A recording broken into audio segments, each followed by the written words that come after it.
Plein de gens dont le nom de Jacob alors sans comprendre ce que ça veut dire. Jacob veut dire voleur.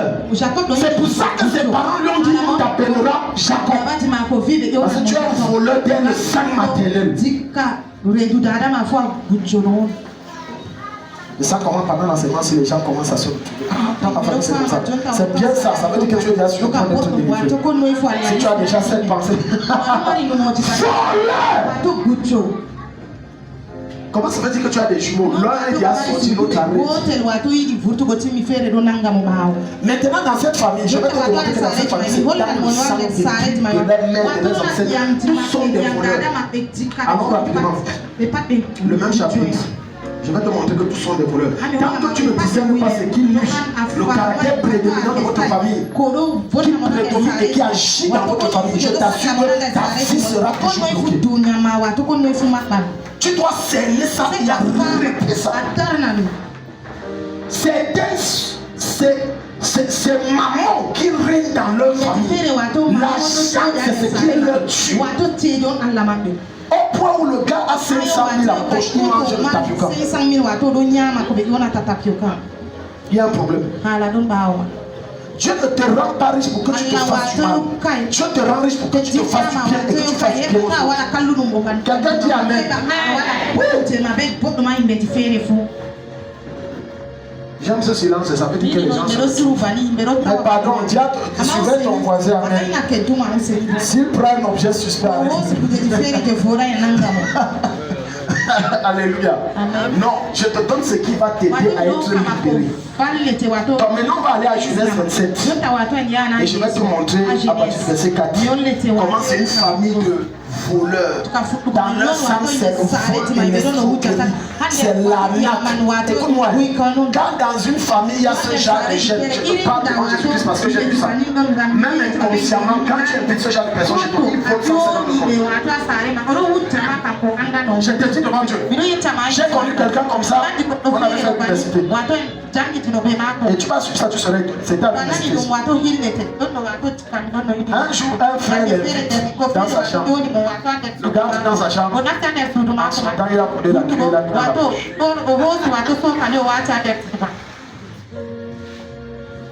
Et le frère avait vu. Attends. Je te dis une histoire très trouble. Il a volé la cuillère dans la poche. Il est parti. Quand tu voles la cuillère, c'est pour faire.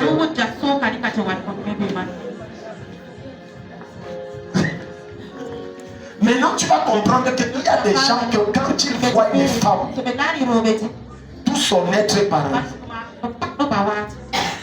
Une seule femme ne les suffit pas. Prends votre micro là, prends votre micro. Une seule femme ne les suffit pas. Alléluia. L'époque de Salomon est révolue chez homme. On est à l'époque de Jésus. Et dans l'époque de Jésus, un homme, une femme, un homme dit Amen. Un homme dit Amen. Bon, les femmes disent Amen. Un homme, une femme. Si tu cherches dans sa famille, la manière dont c'est un tireur d'élite expert, on ne l'a pas formé dedans. C'est dans la famille qu'il a fait ça. C'est chez son père. C'est chez son grand-père. Et tu vas entrer dans une famille, un monsieur a 10 femmes, ça ne suffit pas. Il y a encore des maîtresses dehors. Genèse 27. Regardez la famille des voleurs. À partir du verset 4. Genèse 27 à partir du verset 4. Alléluia. Dis à ton voisin, sois concentré. Il dit, fais-moi un mets comme j'aime et apporte-le-moi à manger afin que mon âme te bénisse avant que je meure. Rebecca, regarde, ça c'est maman qui a enfanté Jacob. Tu vas comprendre que certaines attitudes qu'on te reproche que tu ne changes pas là. Tu as pris ça quelque part. C'est là que ça est en train de sortir. Rebecca, écoutant ce qu'Isaac disait à Esaü, son fils. Et Esaü s'en alla dans les champs pour chasser du gibier et pour le rapporter. Puis Rebecca dit à Jacob, son fils, voici j'ai entendu ton père qui parlait ainsi à Esaü, ton frère. Apporte-moi du gibier et fais-moi un mets que je mangerai et je te bénirai devant l'Éternel avant ma mort. Maintenant mon fils, écoute ma voix. Et le vol. Même le genre de femme que tu épouses, c'est le bel moment. le vol dans le sang. Maman a suivi son mari par Allez. Et elle dit à son fils, j'ai entendu ton frère envoyer ton frère, j'ai entendu ton père envoyer ton frère, allez prendre un animal, puis on va au cas. Regarde, on va montrer. Il y a des attitudes que tu auras montré à l'enfant. On ne vole pas. Tu as compris? Oui, maman, mais tu as volé. Tout ce que tu as dit là, ça tient à rien. L'enfant retient ce qu'il voit. Il ne retient pas ce qu'on dit. Ne fais pas comme moi. Les hommes, c'est que j'amène, c'est le tonton. Tu as compris? Oui, maman, mais on entre dans la chambre du travail, il ne faut pas. L'enfant voit. Alléluia. Ah. Et Rebecca, elle dit maintenant, va me prendre 2 bons chefs. J'en ferai pour ton père un mec comme il aime. C'est mon mari, je connais le genre de quoi qu'il est. On peut donner la le type d'Esaïe, c'est pas mon enfant, mais mon enfant préféré c'est Jacob. C'est mon frère. C'est lui que mon âme aime. Et tu répondras à manger à ton père afin qu'il te bénisse avant sa mort. Jacob répondit à sa mère, voici Esaü, mon frère est venu. Je n'ai point de poids. Donc tu vois, lui-même il a ça dans le sang de poulet. Et ne dis pas maman c'est mon frère. Dis ta maman, ah, ton plan est bon. Mais sauf que moi je n'ai pas le poil. On va faire comment maman? Qui a enseigné ça à Jacob? Et puis il est dans le ventre. C'est dans le ventre. C'est dans le sang. Dans leur famille, c'est comme ça, c'est naturel. Même quand tu dis bonjour, dis bonsoir. Comment tu vas? Je ne vais pas bien, alors que ça va. Et après, mais qu'est-ce qui m'arrive? Pourquoi je mens? Le problème c'est qu'on aura beau chasser le démon là. Mais si on ne peut pas te déconnecter, tu es des liens familiaux. Tu vas ça. Quand tu vas au regard, tu peux lutter contre les démons, avoir la victoire. Mais il faut une notion supérieure pour lutter contre le sang qui est en toi et que tu as en toi. Si on ne lutte pas à une notion supérieure, le sang qui coule dans tes chaînes, tu auras beau bagarrer, tu vas te retrouver. J'ai déjà reçu plein de gens. Après la fornication, ils viennent se repentir. Il y a des gens qui ont péché. Et ils viennent encore. C'est dans le sang. C'est dans le sang. Dans sa famille, c'est dans le sang. C'est dans le sang. Il aura beau bagarrer, mais c'est dans le sang. Regardez comment Rebecca, elle-même, elle forme son enfant sur comment voler. Lui donne les petits actes. Maintenant, allons plus loin. Parce qu'on a allé d'abord depuis le début, en haut, en partant de ceux qui sont les descendants. Et on est en train de remonter l'arbre généalogique de la famille de Jacob. On a commencé par Jacob dans le ventre. Comment il faut. Maintenant, qui peut-être 5e génération. On remonte maintenant à la 4e génération qui est ça. On montre comment elle donne une voleuse. Parce que chez eux c'est comme ça, voler c'est normal. Il n'y a rien d'autre qu'ils ne savent faire. Ils sont au-dessus dans la famille de Rebecca. C'est pas de vol. Alléluia. Allons-y. Maintenant, partons à une génération plus encore. 3e génération. Quelqu'un dit hey. Est-ce que ce n'est pas de moi qu'on parle?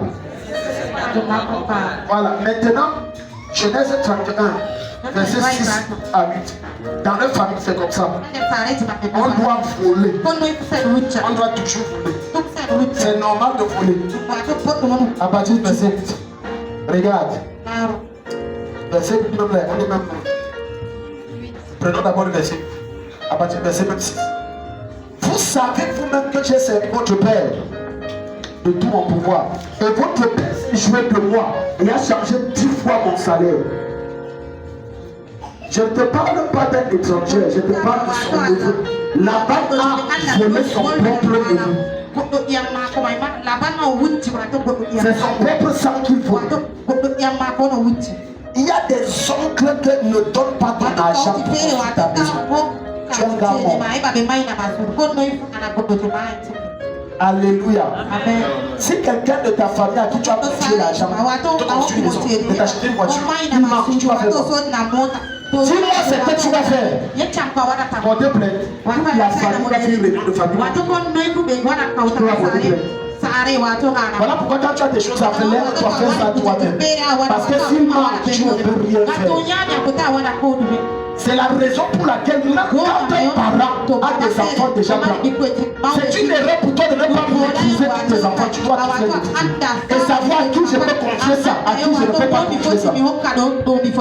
Si un parent confie quelque chose à son enfant qui est grand et son enfant le fait, ça le tombe, c'est qu'il ne connaît pas son enfant et donc il n'est pas un bon parent. Tu dois maîtriser tes enfants. Rebecca maîtriser ses enfants. Elle savait que si je disais ça à Esaïe, Esaïe devait celui le et celui-ci, je l'ai pris comme ça.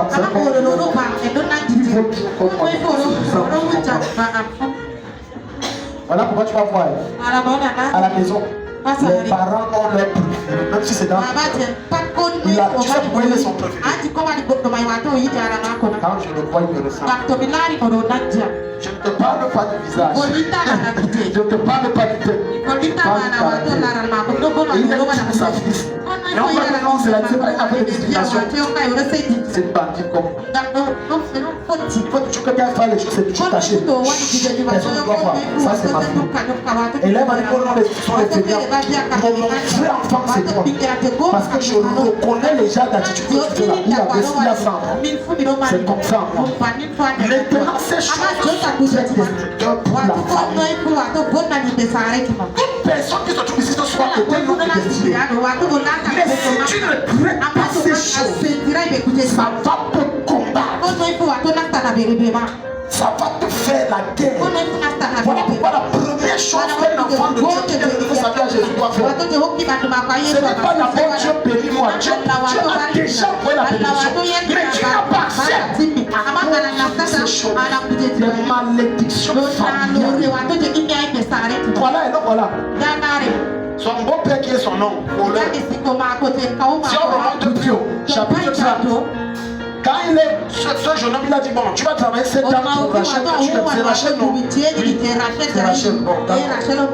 Tu as dit que c'est Rachel, donc c'est Rachel. Tu vas travailler 7 ans pour Rachel. Il a travaillé 7 ans pour Rachel. Le jour du mariage, il a changé de femme, il a pris Léa. Il est épousé. Il était sûr que c'est Rachel. Arrivé à la nuit de miel, il s'est rendu compte que c'est Léa.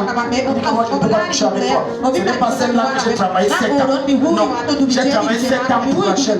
Mais là, je se plaindre. Les voleurs, toujours les raisons. Oui, mais on doit avoir la première fois. On ne pas le deuxième. Si la première fois n'est pas mariée, les autres vont passer d'abord comme ça. Ils travaillent pour 7 ans. Voilà pourquoi il dit, il a changé en 14 ans, 10 fois mon salaire. Il a modifié 10 fois mon salaire. J'ai reçu un de mes fils. Il venait, je crois, d'Apollon Liga, ou des trucs comme ça. Son oncle avait une station, vous savez, les trucs de Michelin là-bas. Il dit depuis des années qu'il travaille là-bas. Son oncle n'a jamais payé. Et qu'est-ce qu'il dit? Mais papa, mon argent. Il dit que la nourriture que tu manges chez moi n'est pas gratuite. Tu dors sur mon toit, ce n'est pas gratuit. Il faut investir une frais de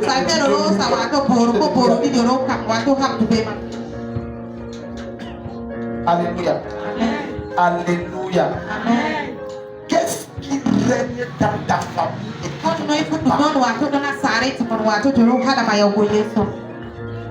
on va encore remonter, la même fille de Laban va voler son propre père. En partant, elle va voler quoi? Les dieux de son père. Elle va mettre ça. Son père va dire les dieux sont. Elle ne peut pas me lever. Je suis en train de signer ça. Elle est là. Elle ment. Le vol n'existe pas sans le mensonge. Le mensonge n'existe pas sans. Les deux fonctionnent en ça. Si quelqu'un était un voleur, surtout s'il est un bon voleur, c'est qu'il est un bon menteur. Il n'existe pas de bon voleur sans être de bon menteur. Maintenant, il y a des gens qui ont ces liens très forts en eux. Il n'a pas besoin que tu lui dises tu as mis l'argent. On est lui-même où il va prendre l'argent. Je parle à quelqu'un. Quand le lien là est là, dans la famille, c'est dans le sang. C'est différent de quelqu'un qu'on a envoyé. Je te parle de quelqu'un qui est dans le sang.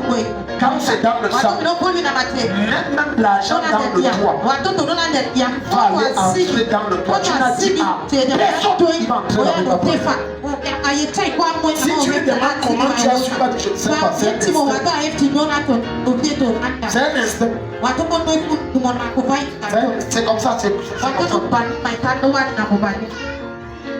Et ce genre de personnes voulaient prendre ce parce que c'est diable sang. La banque s'est enrichie derrière son fils. La plupart des gens riches sur cette terre sont des voleurs. Écoute-moi, toute richesse que tu gardes chez toi et que tu n'as obtenue par toi, tu es pas mal élevé et tu es malédiction. Le moment viendra, ça va commencer à combattre. Vous n'avez pas remarqué que les gens qui ont des bizarres et étranges maladies sont la plupart des hommes riches. Pourquoi c'est eux? L'argent là pour la plupart. Quand ton argent est propre, même ta santé là, ce n'est pas n'importe quoi. Quand ton argent est propre, même ta santé, ce n'est pas n'importe quoi. Mais tu vas voir, ne joue pas. Je voulais parler de quelqu'un ici hier. Multimilliardaire qui ne mange pas la viande, ne mange pas ceci. Mange les herbes à mer. Il est devenu un peu. Alléluia. Maintenant, quand on va aller voir David, Somme chapitre 59, rapidement. Avant qu'on va passer au troisième. Somme chapitre 59. Dis à ton voisin. Est-ce que le message passe? Est-ce que Dieu te parle? Il a dit que quoi? Verset 7 ou 5, ça dépend des versions. Il y a des versions où c'est 7, d'autres versions où c'est 5, ça dépend des versions. Voilà, il dit: voici, je suis né dans moi, dans l'iniquité. L'iniquité est différente du péché. Le péché est une violation de la loi de Dieu spontanée. Ça veut dire, je commets le mal là maintenant.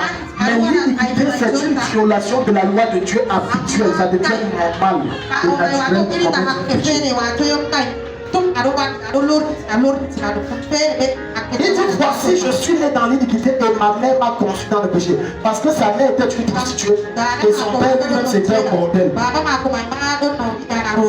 Il ne connaissait pas compter son zizi dans son pantalon. Parce que c'est dans les familles, c'est comme ça. Ils aiment les femmes. Ils aiment les femmes. Ils sont passionnés des femmes. Maintenant, quand tu vas aller dans 2 Samuel, dans 2 Samuel, tu vas voir ce qui va se passer. Son père est un bordel. Lui-même il est un bordel. Alléluia. Non, rapidement, le livre s'appelle 2 Samuel chapitre 2, verset 12 à 17. 2 Samuel 12. Regarde, avec toutes les femmes, ce que tu as, c'est la femme que tu veux que c'est bon à vous. Vous savez, oh non, je me suis souvent posé la question. Nous on a grandi. Pourquoi est-ce que les salades font les grands? Les grands lui donnent leur concession. Mais j'ai compris que tu fais le passage ici. 2 Samuel, chapitre 2, verset 12. Et c'est ceux qui ont lu le passage. Alléluia. Donc tu vas comprendre pourquoi je dis ça. C'est 2 Samuel, chapitre 2. 2, je n'ai jamais dit 12. J'ai dit 2 Samuel 2, verset 12. Tu as 12. Tu as 2.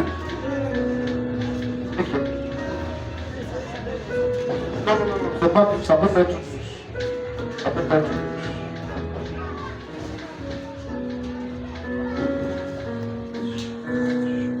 À 2 Samuel 11, à partir du verset.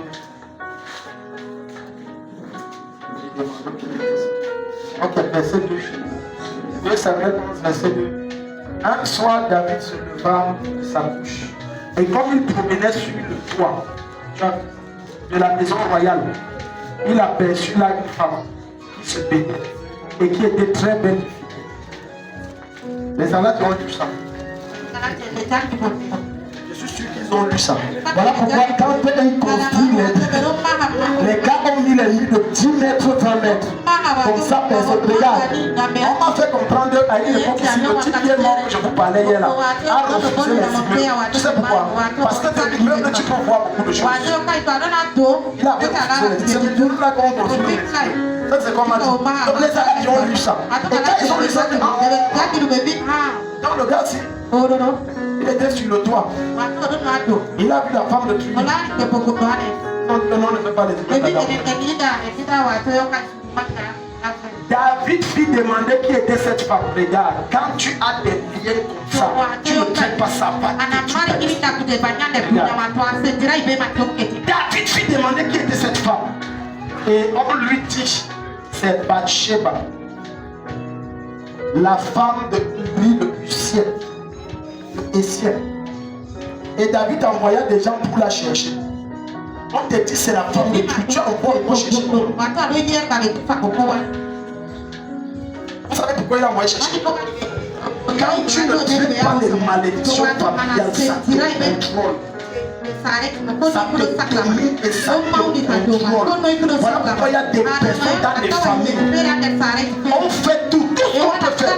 La fille là va ramener 2 ou 3 enfants. Ce n'est plus toi qui veux, ce n'est plus toi qui fais. Tu obéis à une loi, la loi de la malédiction familiale. Et dans la loi de la malédiction familiale, dans cette famille, les gens ne peuvent marcher que sur un pied, pas sur deux. Les gens ne doivent que ramper, tu ne dois pas marcher droit. Maintenant, le jour où quelqu'un dit je veux marcher droit, tu meurs. Il y a des familles que j'ai entendu parler. Dans cette famille, personne ne doit dépasser 40 ans. Il n'y a aucune maladie, il n'y a pas de drépanocytose, il n'y a rien. Quand tu as atteint 39 ans, tu as trop vécu. Pourquoi? Parce que derrière toute malédiction, il y a toujours ce qu'on appelle des réclamations.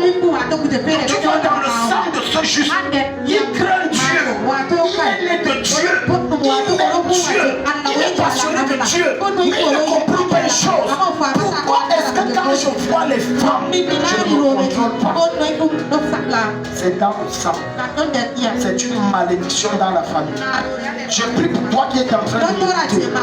À compter de ce soir, toute malédiction qui a terrassé les généraux de ta famille, ça ne te terrasse pas au nom de Jésus. Ça ne t'anéantit pas au nom de Jésus. Voilà pourquoi quand tu vas aller voir ce monsieur qu'on appelle Samson, ce qui a détruit la destinée de la vie de Samson, jusqu'à bréger ses jours sur terre, c'était le sexe.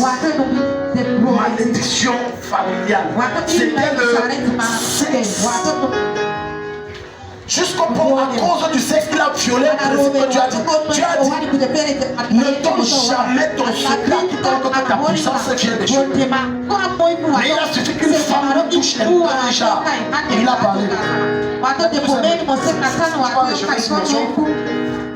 compris. Toute malédiction de ta famille qui domine sur toi, c'est anéanti ce soir. J'arrête ces opérations, ces œuvres de sa puissance dans ta vie au nom de Jésus. J'arrête ses activités sur ta destinée au nom de Jésus. J'anéantis son pouvoir sur ta vie au nom de Jésus. Ta vie ne ressemblera pas à celui de tes parents. Tu seras meilleur que. Dis avec moi, je serai meilleur que mes parents. Je serai meilleur que mes parents. Regardez David, un grand roi de son état, un homme important de son état. Il a la bassesse d'esprit jusqu'à coucher avec la femme de l'un de ses généraux, de son cercle fermé. Il ne s'arrête pas là. Maintenant, on dit qu'elle est enceinte. Quand tu entends qu'elle est enceinte, tu as l'impression que c'était la possession. Non, c'était plusieurs la possession. Tu sais pourquoi? Le mari de cette femme qu'on appelle Bathsheba était allé en campagne sur ordre du roi. À l'époque, on disait campagne. C'était une guerre d'un royaume contre un autre royaume pour le conquérir. Et cela pouvait faire des mois et des mois. Et ces généraux pouvaient parfois rester des mois et des mois sans voir leurs femmes, sans toucher de femmes. Ils étaient en bataille. Et dans le champ de guerre, il n'y avait pas de femmes. David ne l'a pas dit. Écris une lettre à mon commandant en chef qui l'envoie le général. J'ai besoin de lui. Et il revient, ok, bon, comme tu es là, je le reçois. Écoute, Souvent, quand quelqu'un se reproche de quelque chose qu'il t'a fait, alors que dans sa nature, il n'a pas l'habitude de faire rien. Mais de fois, tu vas voir du coup, tu changes. C'est que sa conscience le juge. Tu as fait tellement du mal. Maintenant, il veut calmer sa confiance sans se confesser. Et te dire que j'étais sale, j'étais blessé, j'ai même conspiré contre toi. Il achète beaucoup de choses pour calmer sa conscience.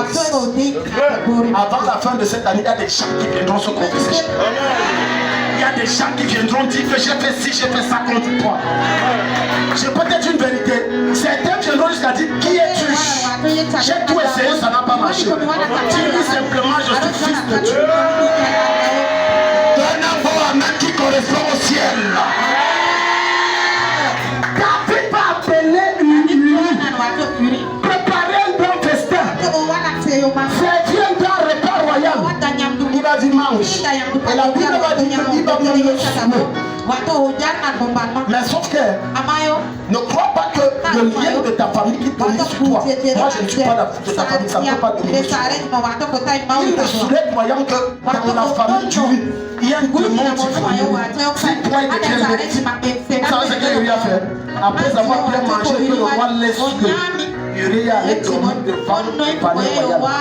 Le roi sort de... Moi je t'ai dit, rentre, tu couches avec ta femme. Pourquoi?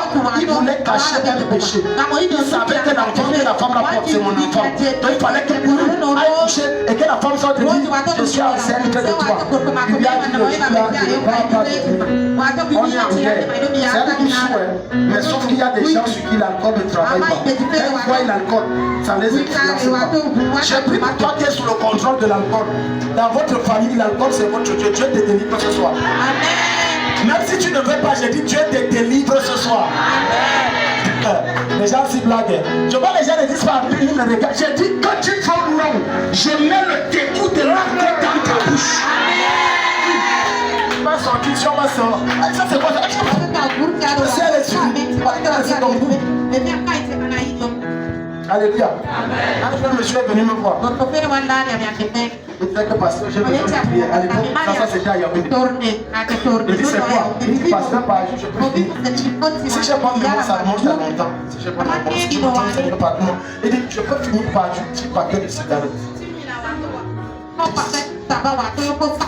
papa, c'est le problème. Il dit que non. Moi, je ne sais pas. Je finis sur le mot. Quand j'ai posé la prière sur ce péché, j'ai dit achète ton bidon de cigarette, c'est quoi? Il dit c'est un bidon, c'est quoi? J'ai acheté le regarde, c'est quoi ça? Ça sent mal. Ça c'est pas mon, ça c'est pas la cigarette. Donc ce qui te tient captif te blesse. Au nom de Jésus. Au nom de Jésus. Au nom de Jésus.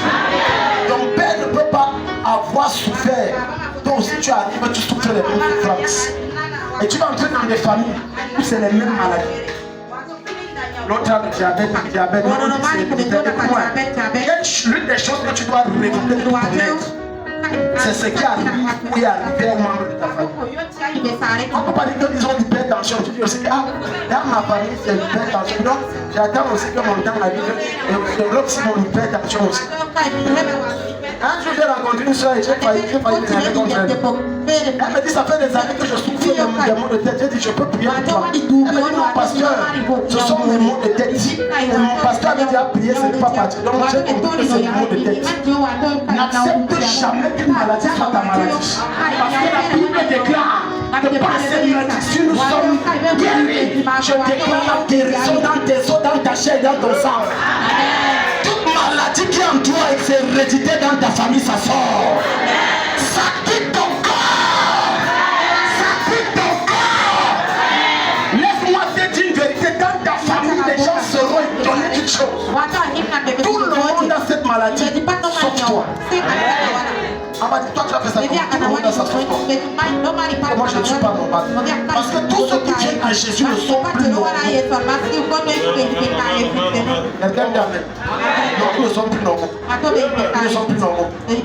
L'un des moyens d'annuler une malédiction familiale, il faut arrêter d'appliquer les principes familiaux. J'explique. Dans notre famille, quand on entre à la maison, on entre comme ça. Si on n'entre pas comme ça, non, il faut arrêter ça. Parce qu'à force d'appliquer ces règles qui ne pas de fondement, tu donnes l'opportunité à ces démons d'agir. Un jour, je marchais avec un ami. C'est un cadre de la vie. Souvent, nous sortons des amis qui font sport. Et j'ai été choqué de son langage. Il me dit que mon arrière-grand-père avait dit que nous ne mangeons pas le serpent. Celui qui mange le serpent, c'est que les esprits vont le suivre. On est en Christ, la Bible dit 2 Corinthiens 5, chapitre verset 17. Ceux qui sont en Christ sont une nouvelle créature. Les choses anciennes sont, toutes choses sont devenues. Ce qu'on a interdit dans ta famille, ça ne te concerne plus parce que tu ne fais plus partie de cette famille spirituellement. Voilà. Donne un amen. Serre-moi je dis, serre-moi le serpent là, je vais le tuer. Après l'avoir brisé, je vais le manger. Et rien ne va arriver. Quand tu arrives à l'osser, je ne mange pas la tête. La tête qu'on a mangée, je ne mange pas. Une fois, je suis allé rendre visite à quelqu'un ce qu'on appelle le juge. Il a tiré pour la protection. Par respect, j'ai pris. Parce que le respect à l'ouest est précieux. Surtout pour les aider. Il ne faut pas le blesser. J'ai pris. Il a dit marche avec sa main. Même si tu parles, il y a plus là qui fait le coup.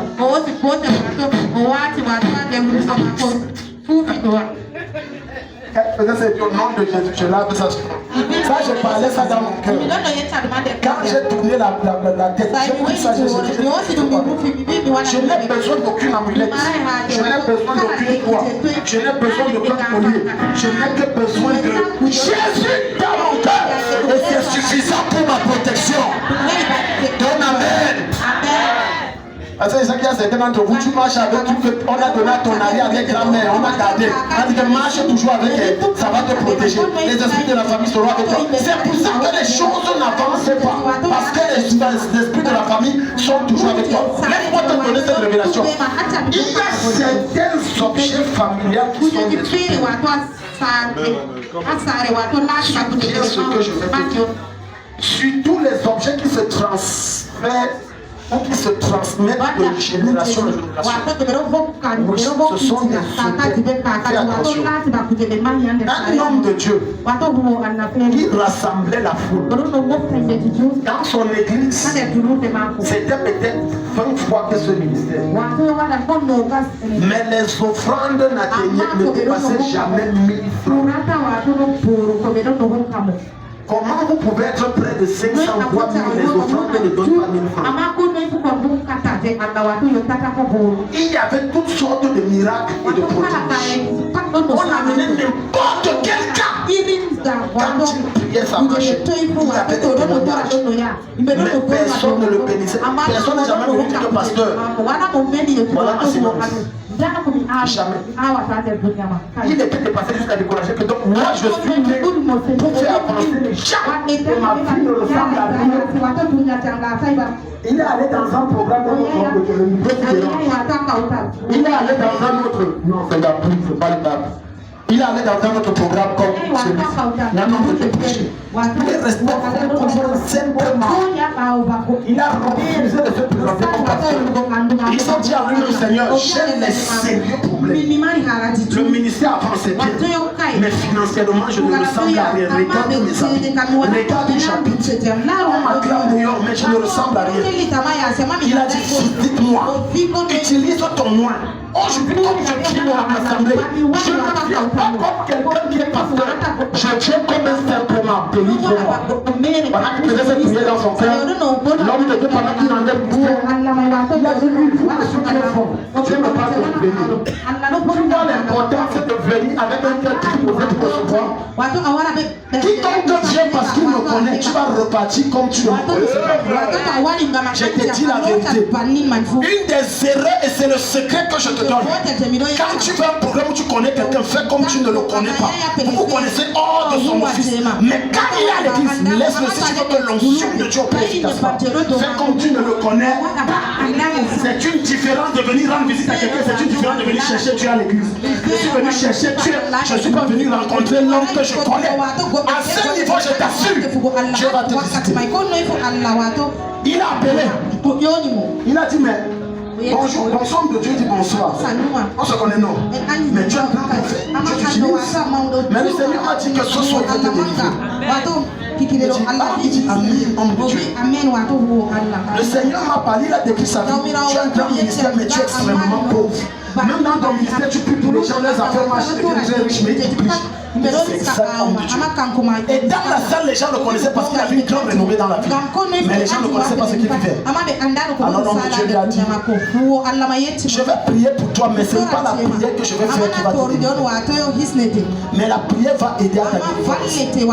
Il dit, en esprit, je suis dans ton salon.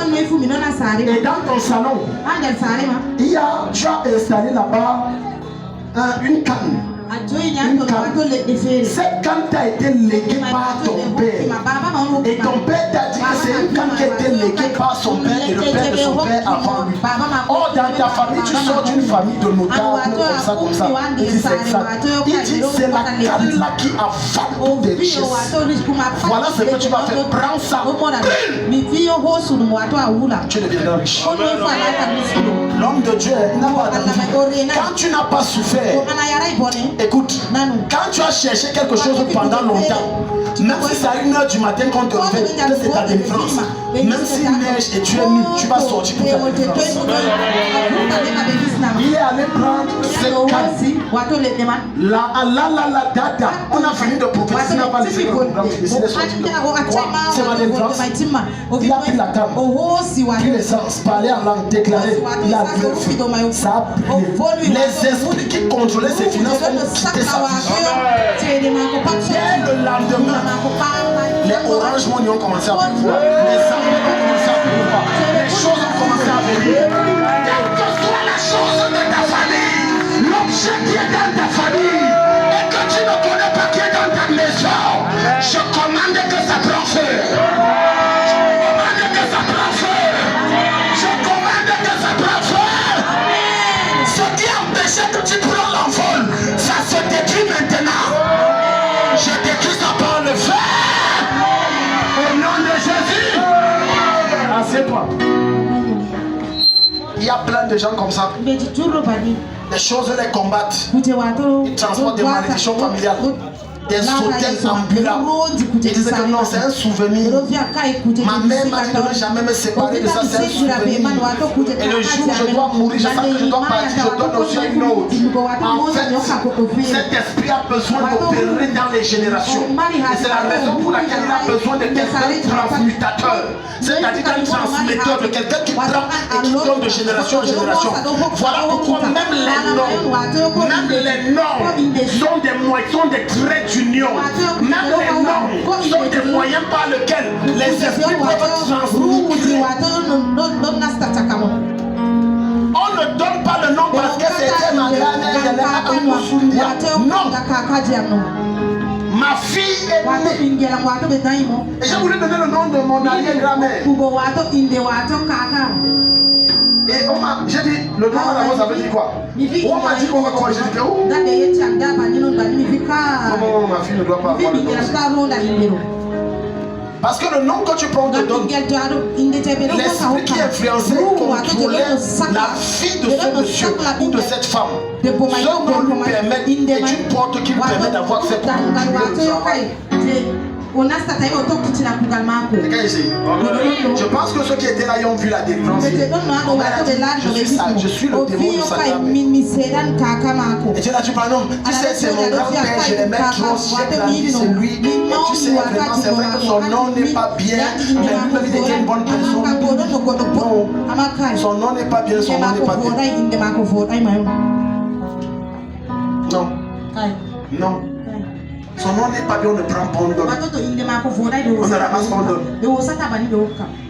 On ne prend pas et on donne parce que non, c'est tu sais ça, parce que vous savez dans nos familles africaines, quand tu épouses la femme là, on accouche les nombres d'enfants en fonction des noms de chaque côté de famille qu'on doit donner.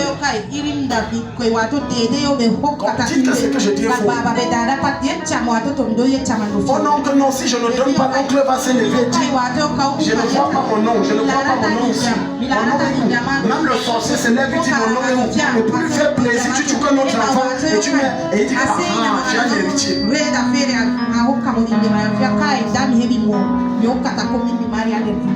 La manière que ton enfant se comporte là, il a pris ça ou toi-même tu es détesté. Est-ce que tu connais le nom qu'il a? Est-ce que tu connais le nom qu'il a? Tu connais le nom qu'il a? Tu connais le nom qu'il porte? Tu connais le nom qu'il transporte? Les noms sont des hôtels aussi. Au-delà d'être des portes spirituelles, les noms sont des hôtels. Voilà pourquoi il y a certaines, quand ils ont donné leur vie à Jésus, ils ont commencé par changer leur nom. Le nom que tu portes te connecte à l'esprit de ce monsieur. Le même esprit qui opéra avec lui va opérer avec toi.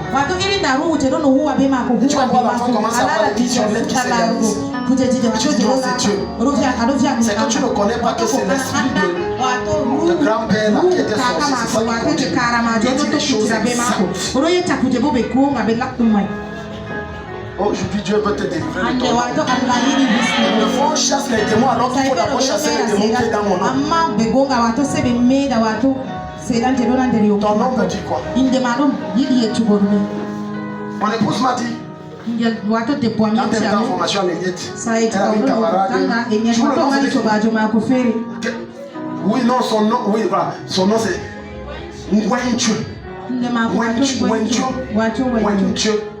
C'est tout pourri. Wenchu, un maman pourri. Wenchu. Et en ce moment, ça veut dire la femme du serpent. Viens voir la fille, la fille, tout est sec, tout est sec. Femme du serpent. Donc tu vois, quand on connaît ce nom, on vient d'établir un mariage. Le nom qu'on te donne quand tu nais, on vient de faire un mariage. Donc si on dit ton nom, j'ai dit le nom, mais je ne dis pas le prénom. Le prénom a moins d'impact que le nom. Le nom a plus d'impact que le prénom. Parce que ta vraie personnalité dans le règne de l'esprit, c'est le nom que tu portes. C'est le nom que tu portes. C'est le nom que tu portes. C'est ta vraie identité. Donc si tu prends et que le nom là veut dire sorcier, mon nom c'était le nom de ton père. Maintenant tu vois, tous tes enfants sont des sorciers. Plus que tel sorcier. Hein? Thomas, sorcier. André, sorcier.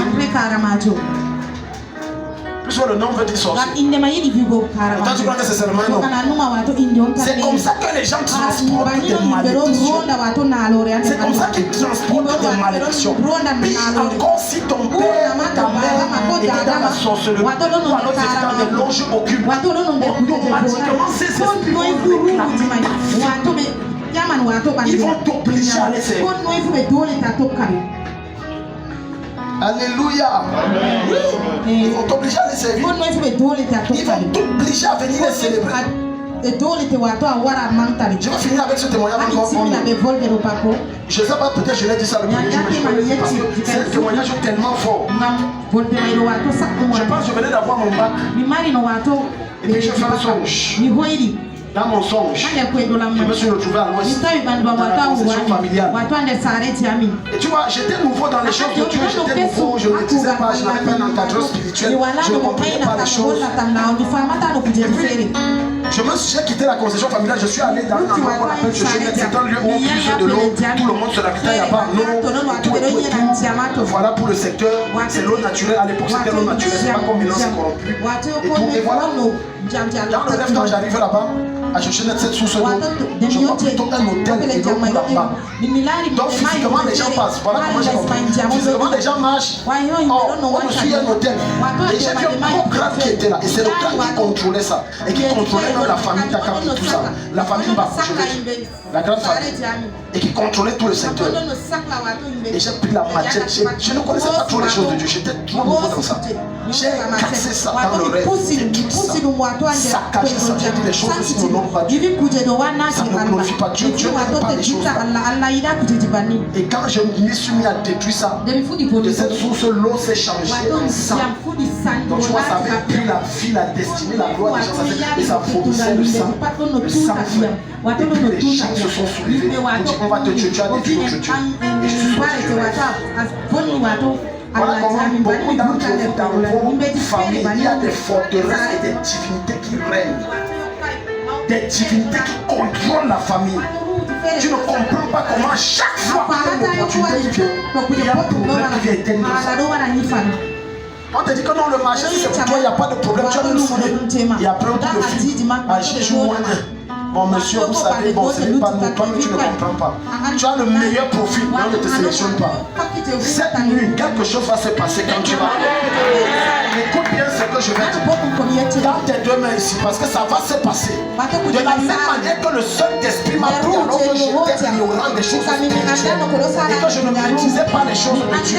Il m'a pris dans les rêves et il a permis que je saccage et je détruise le combat. Cette nuit, pendant que tu vas dormir, tu vas te retrouver à l'endroit où il y a le bien de ta famille.